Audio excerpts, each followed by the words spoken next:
ज्ञानाञ्जनशलाकया चक्षुरुन्मीलितं येन तस्मै श्रीगुरवे नमः। नमः ओं विष्णुपादाय कृष्णप्रेष्ठाय भूतले श्रीमते भक्तिवेदान्तस्वामिनिति नमः। नमस्ते सारस्वते देवे गौरवाणी प्रचारिणे निर्विशेषशून्यवादि पाश्चात्यदेशतारिणे। जय श्री कृष्ण चैतन्य प्रभु नित्यानंद श्री अद्वैत गदाधर श्रीवासादि गौरभक्तवृंद। हरे कृष्ण कृष्ण कृष्ण हरे हरे, हरे राम राम राम हरे हरे।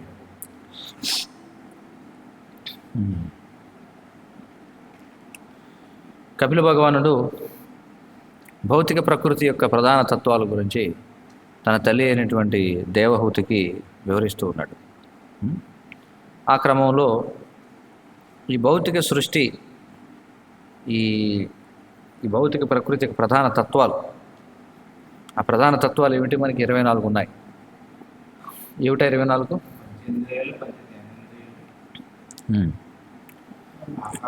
పంచతన్మాత్రలు 15, తర్వాత పంచభూతాలు 20, తర్వాత 3 సూక్ష్మ పదార్థాలు 23, మహత్తత్వం మొత్తం 24. 24 కూడా ఏ విధంగా ఉద్భవించాయి అనేది మనకి వరుసగా వివరిస్తూ ఉన్నాడు అనమాట. మరి అందులో అసలు మనం చర్చించేదాని యొక్క నేపథ్యం అర్థం కావడం కోసం ఒకసారి మనం చూద్దాం.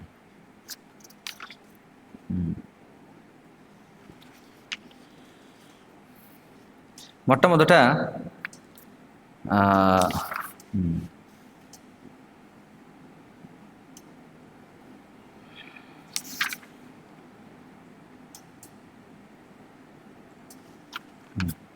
ఈ తామసాహంకారం ఏదైతే ఉందో అది భగవంతుని యొక్క శక్తి చేత ప్రేరితమైనప్పుడు సూక్ష్మాంశమైనటువంటి శబ్దం మొట్టమొదట ప్రకటమైందని చెప్పుకున్నాం మనం. ముందు శబ్దం ప్రకటమైంది. మరి ఆ శబ్దం అసలు ఏదైనా సృష్టింపబడింది అంటే ముందు దానికి కొంత స్థలం అనేది కావాలి, అంతే కదా. ఒక వస్తువును తయారు చేసామంటే దాన్ని పెట్టడానికి ఒక ప్రదేశం కావాలి. కాబట్టి ముందు శబ్దం అనేది ఉద్భవించింది. మరి ఆ శబ్దాన్ని ఒడిసి పట్టడం కోసం ఆకాశం అనేది సృష్టించబడింది.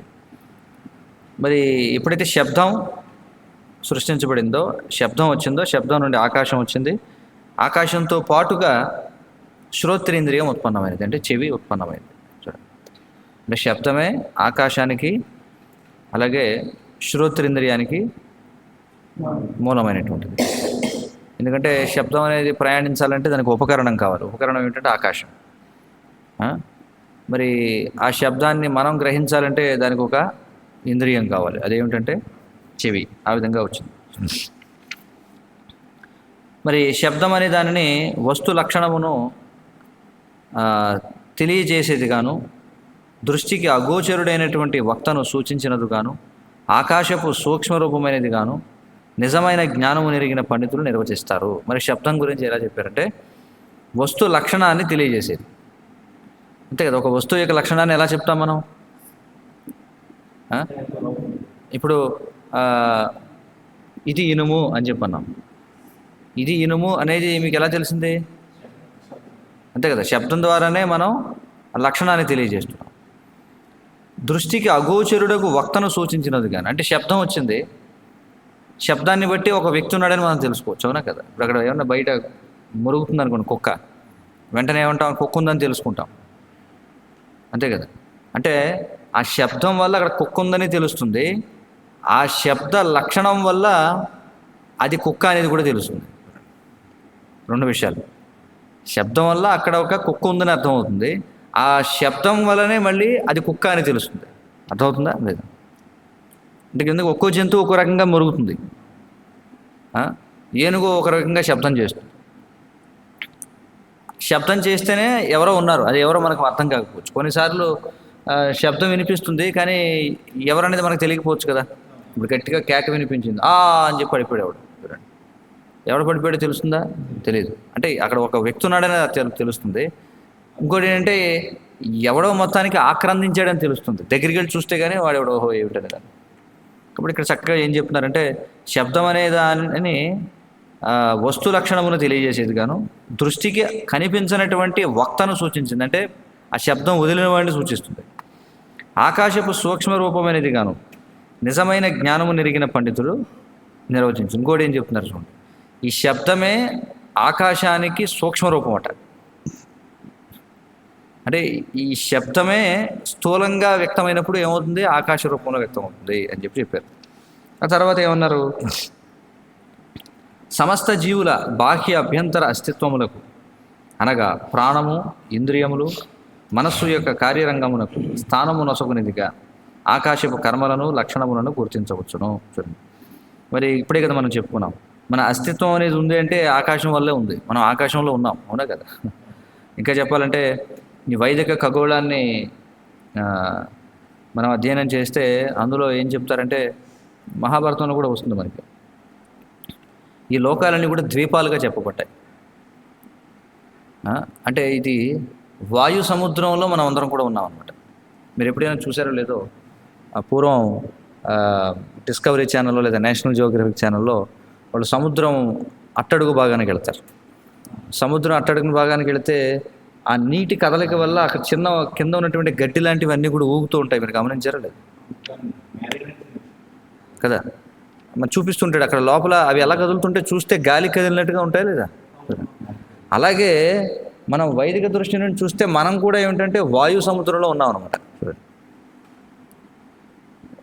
ఆ దృష్టితో చూసేవాడికి ఇప్పుడు చూడండి, ఇప్పుడు చెట్లు ఊగుతున్నాయి, లేకపోతే వాహనాలు కదులుతున్నాయి, లేకపోతే ఇవన్నీ కదులుతున్నాయి. ఇవన్నీ ఎలా జరుగుతున్నాయి అంటే మనం వాయు సముద్రంలో ఉన్నాం. చూడండి, అందుకే మనకు తర్వాత శ్లోకాల్లో చెప్తారు, వాయువే కదలికకు మూలం అని చెప్పి. కదలాలంటే వాయువు అవసరం, లేకపోతే కష్టం. అందుకే సమస్త జీవుల బాహ్య అభ్యంతర అస్తిత్వములకు, చూడండి, లోపల అస్తిత్వానికి బయట అస్తిత్వానికి, అంటే శరీరంలో కూడా ఆకాశం ఉండాలి, ఉంటేనే కదా అవయవాలన్నీ కూడా లోపల ఉంటాయి. అంటే చోటు ఉండాలి కదా, ఆ చోటు కల్పించేది ఏమిటి, ఆకాశమే చోటు కల్పిస్తుంది. లోపల ఆకాశం కావాలి, బయట కూడా ఆకాశం కావాలి. అందుకే ఇప్పుడు ఏం చెప్పారు, ప్రాణము, ఇంద్రియములు, మన లోపల ఏముంది, ప్రాణం ఉంది, ఇంద్రియాలు ఉన్నాయి, మన ఇంద్రియాలు, మనసు, వీటన్నిటి యొక్క కార్యరంగమునకు స్థానం ఇచ్చేదిగా. చూడండి, మనసు మన కంటికి కనిపించట్లా, కానీ మనసు అనేది కూడా ఒక సూక్ష్మ పదార్థం, అంటే దానికి కూడా కొంత చోటు కావాలిగా. చూడండి, మనసు అనేది సూక్ష్మ పదార్థం, కానీ అది కూడా పదార్థమే. ఇప్పుడు ఇక్కడ ఏదో లైవ్ టెలికాస్ట్ ఏదో పెడుతున్నాం, దానికి ఏం కావాలి, వైఫై కావాలి. అంటే వైఫై అంటే దానికి సిగ్నల్స్ ఉన్నాయి కదా, మరి ఆ సిగ్నల్స్ కూడా చోటు కావాలి కదా ప్రయాణించడానికి. నీళ్ళల్లో వైఫై వస్తుందా, భూమి లోపలికి వెళ్ళి మట్టిలో పెట్టామనుకోండి, అంటే ఒక అది ఏదైతే ఆ వైఫై ఏమంటారు దాన్ని, బాక్స్ రూటర్ ఏదైతే ఉందో దాన్ని గొయ్యి తీసి కప్పెట్టి మనం ఫోన్ ఇక్కడ పట్టుకుని చూస్తే వస్తుందా, అది రాదు. లేదా నీళ్ళల్లో ముంచి కాలంలో పెట్టి దాన్ని రూటర్ని ఇక్కడ కూర్చుంటే వస్తుందా, రాదు. ఎందుకంటే అది ప్రయాణించాలంటే దానికి చోటు కావాలి.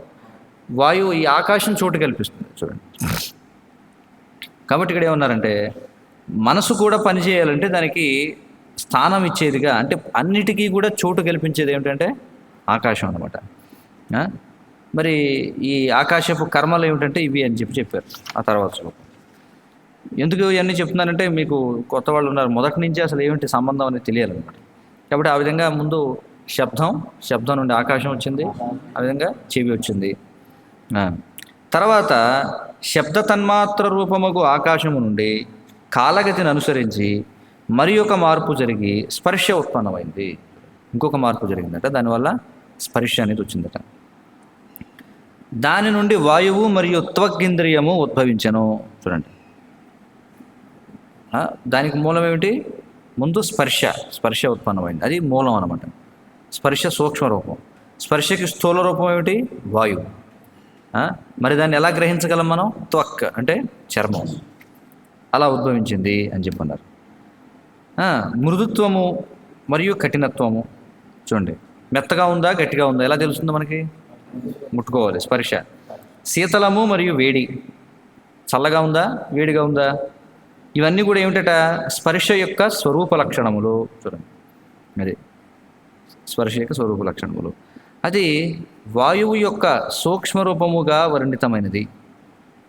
అది వాయువుకి సూక్ష్మ రూపం ఏమిటంటే స్పర్శ, ఇది మనకు అర్థమవుతుంది. తర్వాత ఏమైంది, ఇంకా చెప్తున్నారు దాని గురించి. చలనము అంటే కదలడం, మిశ్రణము, శబ్దాది ఇంద్రియానుభూతులను కలిగించుట. అంటే చూడండి, మళ్ళీ శబ్దం ఉంది. ఆ శబ్దాన్ని మనం వినాలి అంటే మనకి ఏం కావాలి? కరణం కావాలి. మరి ఆ చెవి తయారవ్వాలంటే ఏం కావాలి? చర్మం కావాలి,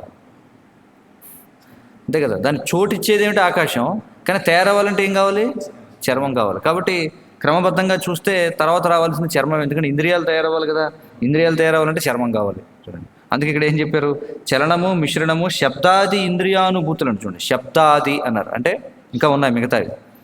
శబ్దం, దృశ్యం, ఘ్రాణం, రసనం, అలాగే స్పర్శ. ఈ అనుభూతులు కలిగించాలంటే మనకి ఇంద్రియాలు కావాలి. ఆ ఇంద్రియాలు తయారవ్వాలంటే ఏం కావాలి? తోలు కావాలి, చర్మం కావాలి. ఇతరేంద్రియములు చక్కగా పనిచేయుటకు దోహదపడుట ఎందు వాయువు యొక్క కార్యము ప్రదర్శితమగును. కాబట్టి మనం పూర్వం ప్రవచనంలో చెప్పారు వాయువు యొక్క ప్రాముఖ్యత ఏమిటి అంటే, అసలు మన శరీరానికి వాయువు ఎంత ముఖ్యం చూడండి. వాతం, వాతం అంటాం కదా, మనం వాతం చేసింది. దీని గురించి చాలా చర్చించారు. అందుకే వాయువుని ముఖ్య ప్రాణ అని చెప్పంటారు మధ్వ సాంప్రదాయం. ముఖ్య ప్రాణ అంటే అన్నిటికంటే చాలా ముఖ్యమైనటువంటి దేవత అన్నమాట ఆయనే, వాయువు. గాలి లేకపోతే మనం అసలు ఏం చేయగలం చూడండి. గాలి సోకిందంటారు ఒక్కోసారి. అంటే చాలా సూక్ష్మమైనటువంటి శాస్త్రం అనమాట. మనం చూస్తాం ఒక్కోసారి మనకి మంత్రాలు వేస్తుంటారు కదా కొన్ని రకాల వ్యాధులకు. చప్పిలేస్తుంది, ఒక జంధ్యాలు చెప్పి అంటారు. లేకపోతే కొంతమందికి ఇంకే రకరకాల వ్యాధులు ఉంటాయి. తేలు కుట్టింది, లేకపోతే పాము కరిచింది. వాటికి మనం చూస్తే వాళ్ళు ఏం చేస్తారంటే చిన్నది ఏదో మండ పట్టుకుని తుప్ తుప్ తుప్ తుప్పు అని పిల్లలు అంటుంటారు. గమనించారు లేదు? అర్థమైంది కదా. ఏదో గాలి సోకింది వీడికి అని చెప్పంటారు, చెడు గాలి సోకింది. కాబట్టి అంటే ఎంత ముఖ్యమో చూడండి. మరి దీన్ని బట్టి చూస్తే అసలు ఈ సహజంగా వీచేటువంటి గాలి ఎంత ముఖ్యమో కూడా మనం అర్థం చేసుకోవచ్చు. అసలు ఈ రోజుల్లో సహజమైనటువంటి గాలి లేదు ఎవరికి కదా. అందరూ కూడా బంధించేసి కృత్రిమమైనటువంటి గాలి. మరి అది ఏ విధమైన గాలో మనకు తెలియదు. మనిషి తనకు ఉన్నటువంటి 4 లోపాల వల్ల ఏదో ఒక వస్తువుని సృష్టిస్తాడు, అంటే ఏదో ఒక వస్తువుని తయారు చేస్తాడు. తయారు చేసిన తర్వాత దాని వినియోగం బాగుంటుంది, దాన్ని పెద్ద ఎత్తున వినియోగిస్తాడు. కానీ భవిష్యత్తులో రాబోయే ప్రమాదాలను తెలుసుకోలేడు. ఇప్పుడు ప్లాస్టిక్ సంచి వచ్చింది. ప్లాస్టిక్ తయారు చేసినప్పుడు ఆహా ఓహో అని అందరూ చంకలు బాదుకున్నారు. ఇంకేమిటి అసలు, ఇంకసలు అది మనం ప్రతి సృష్టి కింద చేసాము. అసలు అద్భుతాలు సృష్టించబోతున్నాం కలియుగంలో. ఇప్పుడు పరిస్థితి ఏమిటంటే మొత్తం ప్రతిదీ కూడా ప్లాస్టిక్ మయం. మనం పీల్చేటువంటి గాలిలో సూక్ష్మమైనటువంటి ప్లాస్టిక్ రేణువులు ఉన్నాయి. చూడండి, పుడుతున్నటువంటి పిల్లల్లో ప్లాస్టిక్ ఉంటుంది. అసలు ప్లాస్టిక్ లేని ప్రదేశమే లేదు. అంటే మనకి కంటికి స్థూలంగా ప్లాస్టిక్ కాగితం కనిపిస్తుంది, కానీ దాని మీద నుంచి వాయువు వీచుకుంటూ వెళ్ళేటప్పుడు ఏమవుతుంది? ఆ సూక్ష్మమైనటువంటి ప్లాస్టిక్ రేణువులన్నీ వెళుతున్నాయి అందులో. ఇంకా మన ప్లాస్టిక్ పైపుల నుంచి వచ్చి నీళ్లు తాగుతున్నాం కదా, కొన్ని సంవత్సరాల తరబడి అవే నీళ్లు తాగుతున్నాం. అంటే లోపలికి ఏం వెళ్తుంది మళ్ళీ? ప్లాస్టిక్. వీటి గురించి ఇప్పుడు తెలియదు అనమాట. భవిష్యత్తులో ఎవడో కనుక్కుంటాడు, వాడికి ఏదో మళ్ళీ నోబెల్ ప్రైజ్ ఇస్తారు అది కనుక్కున్నాను. అబ్బా భలే కనిపెట్టాడండి దీనివల్ల. అప్పటికి సగం జీవజాతులన్నీ కూడా లుప్తమైపోతాయి అన్నమాట. ఇప్పుడు పరిస్థితి చూడండి, ఇప్పుడు ఎంత సమస్య. ఇప్పుడు అసలు అన్ని చోట్ల ఈ వరదలు రావడానికి వీటికి ఏమిటి చెప్తున్నారు ముఖ్య కారణం? ఈ ప్లాస్టిక్ ఎక్కడ పడితే అక్కడ పట్టేసి డ్రైనేజీల్లో వీటిలో చూడండి. అది ప్రతిదీ కూడా ఏం చూసినా సరే. ఇప్పుడు మనిషి కూడా కొన్నాళ్ళు ఏమైపోతుందంటే ఇంకా స్నానం చేయడం మానేసి ప్లాస్టిక్ ఫాయిల్ చుట్టేస్తారన్నమాట మనిషికి కూడా. చూడండి, మొన్న ఎవరో ఒక కృష్ణుడి విగ్రహం తీసుకొచ్చారు. వాళ్ళు ఏమంటారంటే ప్లాస్టిక్ ఫాయిల్ చుట్టేయమంటారా, దుమ్ము పడకుండా ఉంటుంది. మనం కూడా చుట్టేసుకుంటే పోయే ప్లాస్టిక్ ఫాయిల్. వారం రోజులకు ఒకసారి కొత్త ఫాయిల్ మార్చుకుని స్నానం చేసి. ఇప్పుడు వాస్తవానికి బట్టలు మనం వేసుకునే బట్టలన్నీ కూడా పాలిస్టర్స్ అవన్నీ. అంటే అసలు ఎప్పుడన్నా మనిషి ఊహించాడా? చూడండి, ఒక 100 ఏళ్ల క్రితం ఊహించుంటారా మనం భవిష్యత్తులో వేసుకుపోయే బట్టలు కూడా ఈ ఇంధనం నుంచి, ఏంటవి పెట్రోలియం ప్రోడక్ట్ నుంచి వస్తుందండి. అంటే మనం వేసుకునేటువంటి ఇప్పుడు బట్టలు అన్నీ కూడా నైలాన్ బట్టలు, పాలిస్టర్ బట్టలు మనం చూస్తుంటాం. అవి భూమిలో కూడా కలవు. అవి చూడండి, తగలబెడితే అదొక రకమైన ప్రమాదం.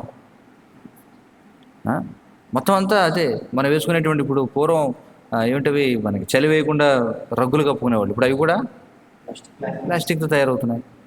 ప్లాస్టిక్తో తయారైందే ఉంది. ఉదయం లేస్తే మన నోట్లో ప్లాస్టిక్ పెట్టుకోకుండా పని అవుతుంది మనకి. ప్రెషర్ నోట్లో పెట్టుకోవాలి. ప్లాస్టిక్ కావాలి ఇక్కడ, ప్రతిదీ ప్లాస్టికే. చూడండి, అది మన పరిస్థితి అన్నమాట. అది అది ఎప్పటి నుంచో ఉంది సమస్య. మరి ఏం చేస్తారు? ఇప్పుడు గడ్డితో పాటుగా అవి ప్లాస్టిక్ కూడా తినేస్తూ ఉంటాయి. ప్లాస్టిక్ ప్రత్యేకంగా తింటాయని కాదు, కానీ తినేస్తూ ఉంటాయి అంతే. కాబట్టి భవిష్యత్తులో రాబోయే ప్రమాదాలు ఇప్పుడు ఇవన్నీ కూడా ఎక్కడ కూడా నీరు ఇంకడం లేదు భూమిలోకి. ఎందుకు ఈ నీరు ఇంకడం లేదు అంటే, ఒకటి కాంక్రీట్, రెండవది ఎక్కడ పడితే అక్కడ ప్లాస్టిక్ వల్ల నీళ్ళు కిందకి వెళ్ళడం లేదనమాట. కాబట్టి వచ్చిన నీళ్ళు ఏం చేస్తున్నాయి, మొత్తం జనాన్ని ముంచేస్తున్నాయి. ఇప్పుడు ఇది ఏమైపోయిందంటే, ఇది ఒక బ్రహ్మరాక్షసుల్లో తయారైందనమాట. ఇప్పుడు ఎవడో ఏం చేయలేని పరిస్థితి. ప్లాస్టిక్ లేకపోతే మానవ మనుగడే లేదు. అవునా కదా? ప్రతిదీ ప్లాస్టిక్, ఇది ప్లాస్టిక్, ఇది మొత్తం ఎక్కడ చూసినా ప్లాస్టికే ఉంది. ప్లాస్టిక్ వాడకండి అని చెప్పి కూడా ప్లాస్టిక్ మీద రాయాల్సిన పరిస్థితి. అవునా కదా? వాళ్ళు ప్రచారం చేస్తుంటారు, బ్యానర్లు కడుతుంటారు, ఏమిటంటే ప్లాస్టిక్ వాడకాన్ని నిరోధించండి అని చెప్పి. దానికి కూడా బ్యానర్ కావాలి, దానికి కూడా ప్లాస్టిక్, అది కూడా. సో దీని ఏమంటారంటే హాస్యాస్పదం అనమాట. చూడండి. కాబట్టి మనం నవ్వుకుంటున్నాం, కానీ నవ్వుకోవడం తప్ప మన యొక్క దౌర్భాగ్యాన్ని చూసి మనం నవ్వుకోవడం తప్ప వేరే చేయగలిగింది ఏది లేదనమాట. అలా అయిపోయింది పరిస్థితి.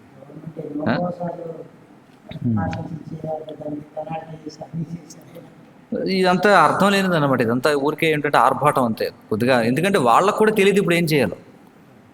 ప్రపంచ నాయకులు కూడా ఏం చేయాలో తెలియదు అనమాట. అంతగా మనం ప్లాస్టిక్ లోపలికి వెళ్ళిపోయాం మనం. చూడండి, మన అస్తిత్వం అంతా కూడా ఇప్పుడు ఏంటంటే ప్లాస్టిక్లోనే ఉంది మనం. చూడండి, అది మన పరిస్థితి. కాబట్టి ఇక్కడ ఏం చెప్తున్నారంటే ఈ శ్లోకంలో,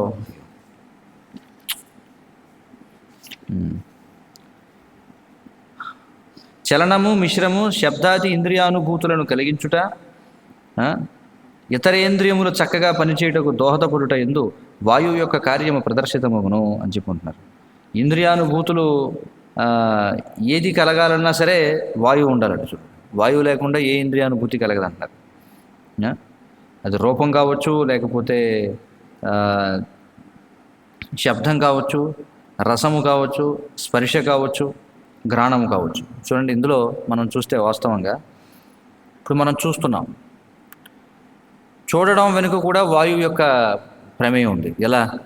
ఇప్పుడు సైంటిస్టులను అడిగారు అనుకోండి, ఒక వస్తువుని అసలు ఎలా చూడగలుగుతున్నాం అంటే వాళ్ళు ఏమంటారంటే, సూర్యుని యొక్క వెలుగు ఏదైతే ఉందో అది మన కంటి పాపపై పడి, అంటే అది ఏమవుతుంది, సూర్యుని యొక్క వెలుగు అన్నిటి మీద పడుతుంది. ఏ వస్తువు మీద అయితే సూర్యుని యొక్క వెలుగు పడుతుందో అది పరావర్తనం చెందుతుంది, రిఫ్లెక్ట్ అవుతుంది. అవునా కదా? అది పరావర్తనం చెంది ఎప్పుడైతే మన కంటి పాపం మీద పడుతుందో అప్పుడు మనం దృశ్యాన్ని చూడగలుగుతున్నాం అని చెప్పి అంటున్నారు.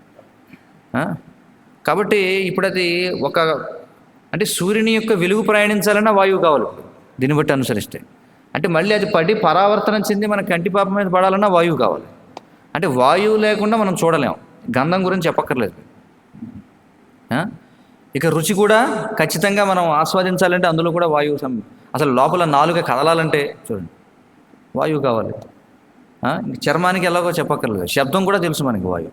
అంటే ఈ రకంగా చూస్తే మొత్తం ఈ మనం చూడడం, మన వాసన చూడడం, మనం వినడం, స్పర్శ, ఇవన్నీ కూడా వాయువు మీద ఆధారపడుతుంది. అందుకే ఇక్కడ చెప్పేటండి, చలనము మిశ్రణము శబ్దాది ఇంద్రియానుభూతులను కలిగించుట, ఇతరేంద్రియములు చక్కగా పనిచేయటకు దోహదపడుట ఎందు వాయువు యొక్క కార్యము ప్రదర్శితమగును. అంతా కూడా వాయువు మీద ఆధారపడి ఉందన్నమాట ఈ లెక్కను చూస్తే. తర్వాత ఏం చెప్పారు? వాయువు మరియు స్పర్శ తన్మాత్రల అంతఃప్రక్రియ చేతనే.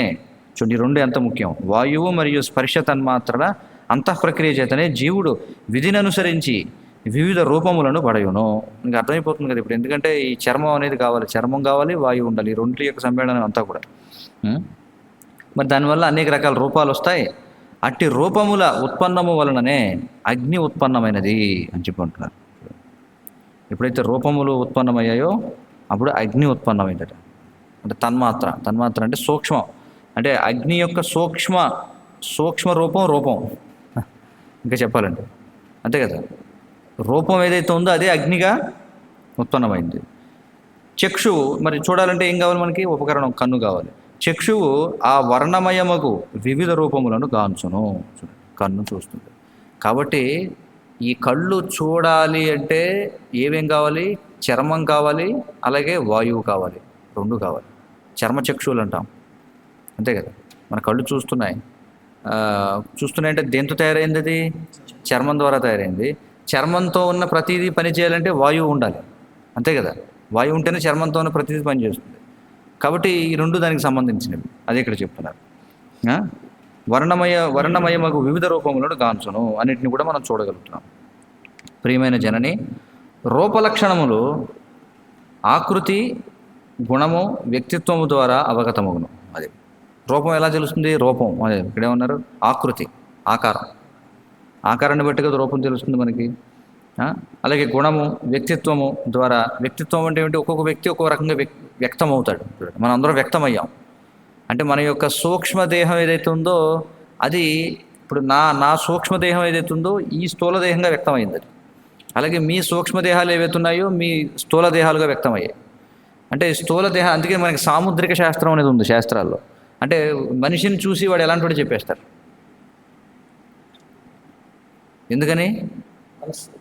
ఎందుకంటే స్థూల రూపం అనేది వాడి యొక్క మనసుకు సంకేతం కాబట్టి. చూడండి కదా, మన సాముద్రిక శాస్త్రం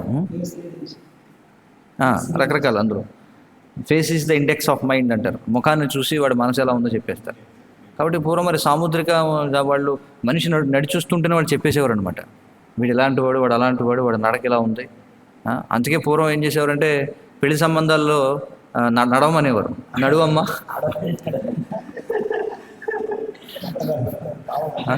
ఒకసారి నడువు ఎలా ఉందని ఆ నడక బట్టి వాళ్ళు చెప్పేవారు అనమాట. ఇది ఎలా నడుస్తుందంటే ఇది ఏదో మొత్తానికి కుటిల బుద్ధిదే ఉంటుంది. ఇది చక్కగా హంసలాగా నడుస్తుంది. మన శాస్త్రాల్లో అందుకే భగవంతుడు నడిచినప్పుడు దాన్ని ఇంగ్లీష్లో గెయిట్ అంటారు, అంటే గమనం అనమాట.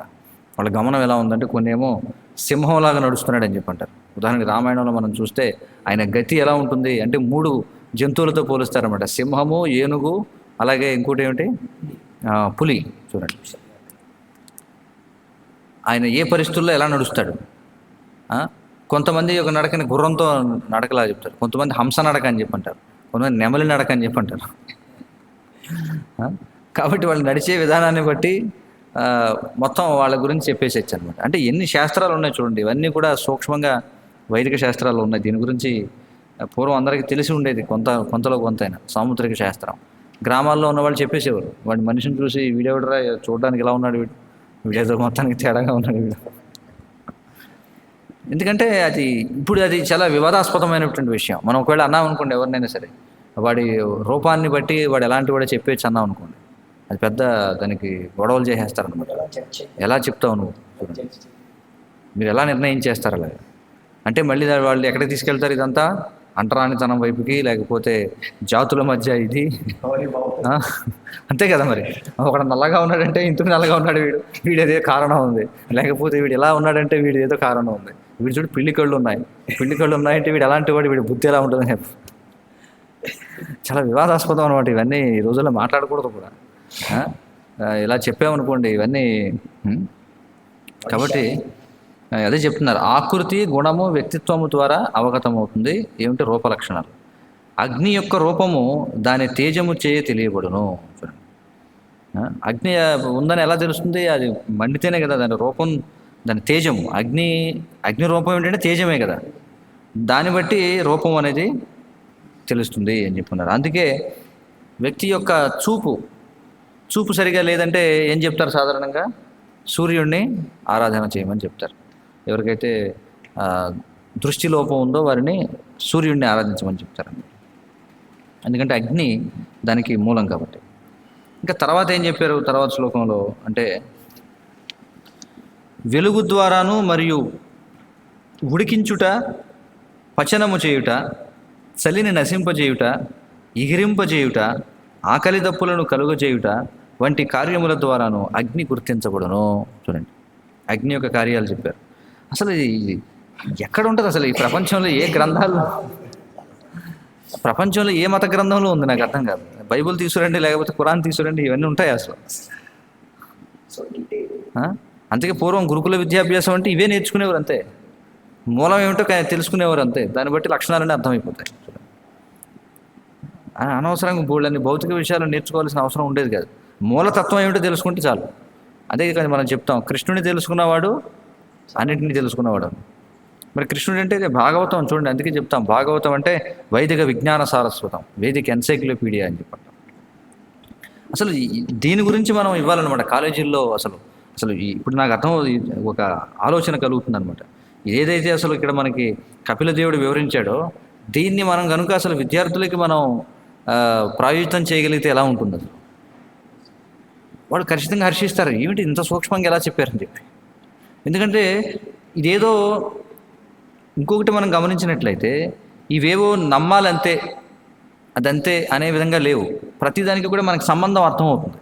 అవును కదా, ఇందులో తర్కం ఉంది కదా అని అనిపిస్తుందా లేదా అవన్నీ చూస్తే? చూడండి ఎంత ఇదిగా ఉంది.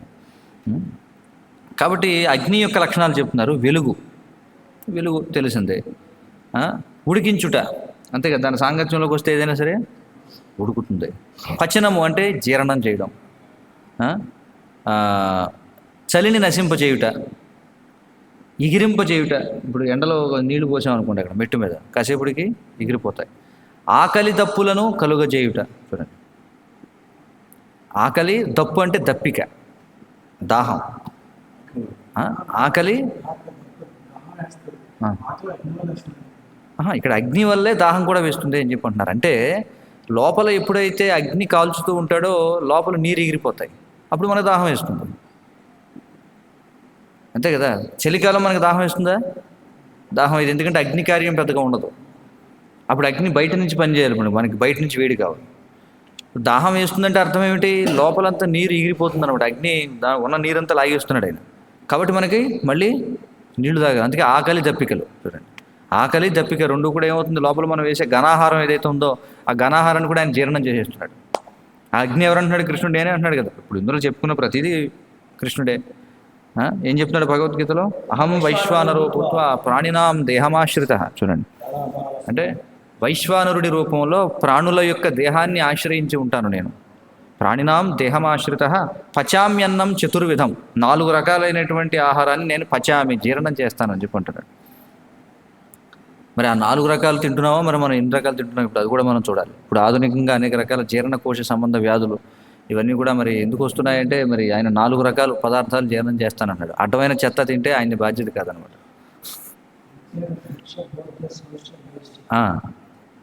కాబట్టి ఇవన్నీ ఉన్నాయి. ఇవి కాకుండా ఇప్పుడు ఆధునికంగా అనేక రకరకాలు వచ్చేసాయి అనమాట. మరి అవన్నీ ఎందుకని అందరూ కూడా ఈ జీర్ణ సంబంధమైనటువంటి జబ్బులు అంటే అరగడం లేదండి అంటారు. అరగడం లేదంటే నువ్వు అరిగేది తిన్నావా లేకపోతే అరగంది తిన్నావా? ఎందుకంటే మనం కూడా చూడాలి ఆయన ఏ రకాలు జీర్ణం చేస్తానంటున్నాడు, అసలు నువ్వేమి ఇస్తున్నావు ఆయనకి? అంతే కదా. ఇప్పుడు కొన్ని యంత్రాలు ఉంటాయి, యంత్రంలో దానికి సంబంధం లేని ఏదైనా వేసారనుకోండి అందులో అది స్ట్రక్ అయిపోతుంది. ఇప్పుడు చూడండి, మనకి ఇటుకలకి తిప్పుతాం, మట్టి తిప్పుతాం, అందులో మట్టి కలుపుతూ ఉంటుంది. అది అందులో ఎవడన్నా 4 గురకరాలు పడేసాడు అనుకోండి, బడబడబడడం దిగి అయిపోతుంది మిషన్, అంతే పని చేయదు అనమాట. సో అలాగే మనం కూడా చూడాలన్నమాట, అసలు మనం జీర్ణం కావడానికి మనం 4 పదార్థాలని స్పష్టంగా విడదీసి ఇస్తున్నామా లేకపోతే అన్ని కలిపేసి ఇస్తున్నామా, అసలు జీర్ణం చేయదగినదేనా అసలు అది? ఇవన్నీ కూడా మనం ఆలోచించాలి. అంటే దీన్ని బట్టి వైద్యం కూడా మనకు అర్థమవుతుంది, ఆయుర్వేదానికి కూడా సంబంధం. మరి ఇవన్నీ కూడా అగ్ని చేత అగ్ని గుర్తించబడును. ఈ కార్యములు చేయడం ద్వారా అగ్ని. అందుకే కదా ఇప్పుడు చూడండి, వైద్యులు ఏం చేస్తారు, వాడి శరీరం పట్టుకుని అబ్బాయి నీలో ఏమంటారు కఫం ఎక్కువైపోయింది. కఫం ఎక్కువైపోయింది అంటే తడి ఎక్కువైపోయింది అనమాట. తడికి ఇంతకు ఎక్కువైపోతుంది అంటే అంత పిత్తం తగ్గిపోయింది. కాబట్టి పిత్తం అంటే వేడి, అంతే కదా. ఇప్పుడు సమతుల్యం అనేది ఉండాలి. కఫపిత్త వాతములు అని చెప్పుకుంటాం. కఫం అంటే జల సంబంధమైంది, పిత్తము అంటే అగ్ని సంబంధమైంది, వాతము అంటే వాయు సంబంధమైంది. కాబట్టి ఈ అగ్ని, నీరు, వాయువు 3 సమతుల్యంలో ఉండాలి ఎప్పుడు కూడా.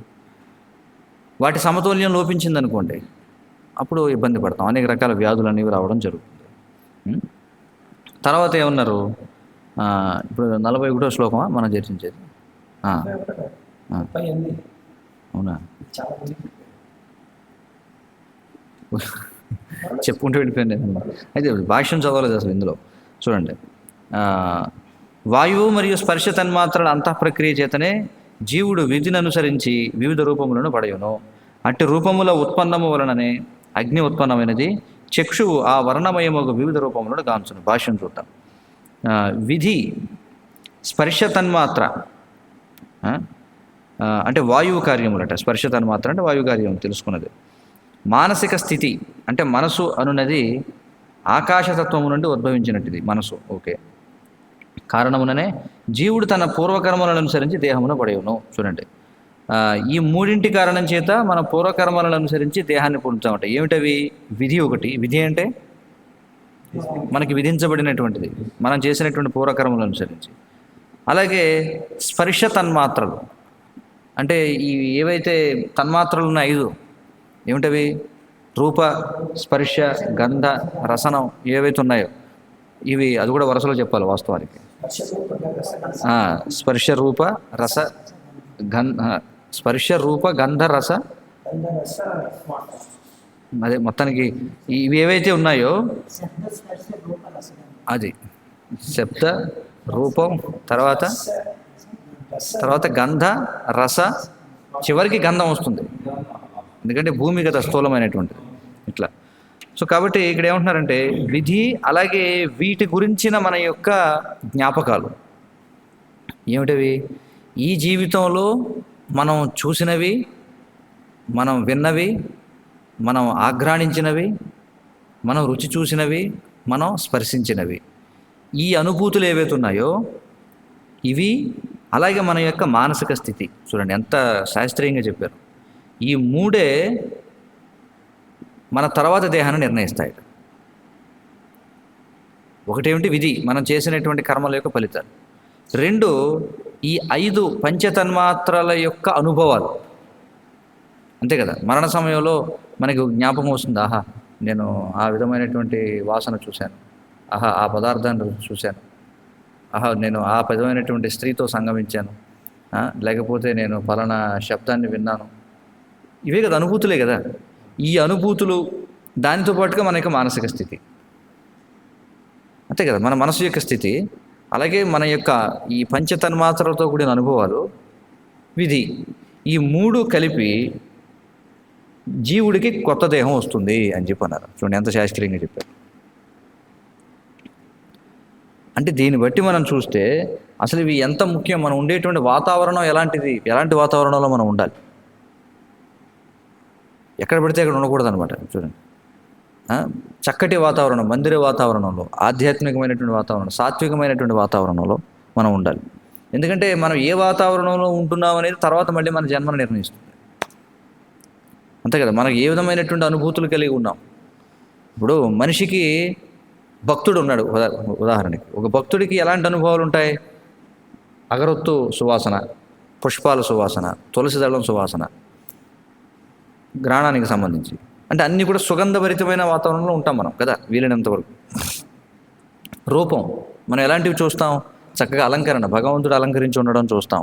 ఇప్పుడు కూడా పుష్పాలను చూస్తుంటాం, మందిరాలను కూడా శుభ్రంగా ఉంటాయి, లేకపోతే శ్లోకాలు చూస్తాం, లేకపోతే అంతా కూడా పచ్చని వాతావరణంలో ఉంటాం సాధారణంగా. మనం వినే శబ్దాలు ఎలాంటివి? వైదిక మంత్రాలు వింటాం, హరే కృష్ణ మహామంత్రాన్ని వింటాం, ప్రవచనాలు వింటాం, ఇవే కదా మనం వినేది. మన రుచి చూసేది ఏమిటి? భగవత్ ప్రసాదాన్ని చక్కటి నేతితో తయారు చేసినవి, సాత్వికమైనటువంటి వాటిని మనం రుచి చూస్తాం. అలాగే మనం స్పృశించేవి ఏమిటి? మందిరాన్ని మార్జనం చేస్తాం, లేదా భక్తులకు పాద సంవాహనం, అంటే భక్తులకి కాళ్ళు పట్టడమో, లేకపోతే తల మర్దన చేయడమో, లేకపోతే శ్రీ విగ్రహాలు ముఖ్యంగా అందుకే చూడండి, శ్రీ విగ్రహాధన చేసేటప్పుడు శ్రీ విగ్రహాలకి మాలిష్ చేస్తారనమాట. అది కూడా ఉంటుంది అందులో ప్రక్రియలో భాగం. వాళ్ళు కూడా శరీర మర్దనం చేయడం, వాళ్ళకి అభిషేకం చేయడం, వారికి వస్త్రాలు అర్పించడం అర్థమవుతుంది కదా. అంటే ఈ విధంగా భక్తుడు ఎవరైతే ఈ ఆధ్యాత్మిక వాతావరణంలో గడుపుతారో వాళ్ళన్నీ కూడా దివ్యమైనటువంటి అనుభూతులే ఉంటాయి వాళ్ళ ఇంద్రియాలు. కాబట్టి వాడి మనసు ఎక్కడ లగ్నం అయి ఉంటుంది? భగవంతుని యందు లగ్నం అవుతుంది. మరి వాడు చేసింది ఏమిటి? భక్తియుత సేవ. మరి ఈ 3 మిశ్రితమై వాడికి ఎలాంటి జన్మ వస్తుంది? తర్వాత ఆధ్యాత్మికమైనటువంటి జన్మ వస్తుంది. చూడండి ఇక్కడ చెప్పారు. అలా కాకుండా వాడు బయట ఉన్నాడు, ఇప్పుడు చేపల మార్కెట్లో తిరుగుతాడు అనుకోండి, ఇప్పుడు అది చూసే వాసన అదే. వాడు మాట్లాడేవన్నీ వినేవన్నీ బూతులే కదా, మనం చూస్తుంటాం చాలామంది. అప్పుడు వినేదంతా ఇప్పుడు అంటే చెత్త బూతు పాటలు, సినిమాల్లో వచ్చే బూతు పాటలు, లేకపోతే అవతల వాడు ఏదో బూతులు తిట్టడం. వీడు కూడా ఏదైతే వింటాడో అదే కదా నోట్లోంచి వస్తుంది బయట. ఎప్పుడు భాగవతం వినేవాడికి ఇలా వెళ్ళి బయటకు కూడా అదే వస్తుంది భాగవతం. ఎప్పుడు బూతులు వినేవాడికి నోట్లోంచి కూడా ఏమొస్తుంది? మళ్ళీ బూతులే వస్తాయి. కాబట్టి అలా ఉంటుంది పరిస్థితి. వాడు తినేది మనకు తెలిసిందే, అడ్డమైన చెత్త తింటాడు. వాడు వాసన చూసేది ఇప్పుడే చెప్పుకున్నాం, వాడు చూసేవన్నీ కూడా అశ్లీలమైనటువంటివి, లేకపోతే అంత కూడా హింసాత్మకమైనటువంటివి ఇవే చూస్తాడు. అంటే వాడు ఏ విధమైన పంచతన్మాత్రలను సృష్టించుకుంటున్నాడు చూడండి. అంటే మనం ఏ విధమైన పంచతన్మాత్రలను తయారు చేసుకుంటున్నామో అది మన యొక్క దేహాన్ని నిర్ణయిస్తుంది తర్వాత. చూడండి, ఇది చాలా తర్కబద్ధమైంది కదా, ఇందులో అర్థం కాకపోవడానికి ఏముంది చెప్పండి. చాలా చక్కగా, చాలా ప్లెయిన్ లాంగ్వేజ్లో చెప్పారు. అంతే. కాబట్టి వీటి వల్ల మన సూక్ష్మదేహం అనేది, మళ్ళీ మనసు అనేది, అంతే కదా, మానసిక స్థితికి వీటికి సంబంధం ఉంది కదా. మనం వేటి గురించి ఆలోచిస్తామో వాటిని పొందాలనుకుంటున్నాం. ధ్యాయతే విషయాన్ పుంసః సంగస్తేషు ఉపజాయతే. మనసులో వేటి గురించి ఆలోచిస్తామో వాడు అక్కడికే చేరుకుంటాడు చివరికి, అంతే కదా.